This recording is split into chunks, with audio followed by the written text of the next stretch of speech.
Ay ta, grabe nakainit. Sigilan burn out didi. May gani, may tambayan ako didi. Ay grabe kainit sa sulod sa balay. Sigilan burn out. Na ano ba ini na masil ko eh? Okay man tani ang pagbayad namon. Tapos sigilan burn out. Grabe na inin masil ko. Ayo, hadi na po ang bill ninyo sa kuryente. Sos, bill na naman.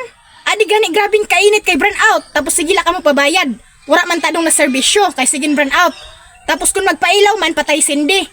Tapos grabe ka na dako sa baraydan. Nano na ba ka mo masil ko ay tadong-tadungan yung serbisyo? Kung madugay-dugayan la pag bayad, putulan nyo dayon sa kuryente. Na ano ba ka mo oy? Ayos-ayos sa daw nyo ina. Pira man nga akong bill dida.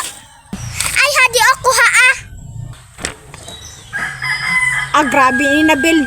Sige na ganin burn out. Tapos ilaw lang ang amon gamit. Tapos grabe pagay kada ko. Nano na ba ini masil ko oy? Ayos-ayosan yung serbisyo kay diri naman ini amo oy. Naman sa akon ka maurit. Naginsugo lang man ako. Dito ka magreklamo sa office ng masil ko.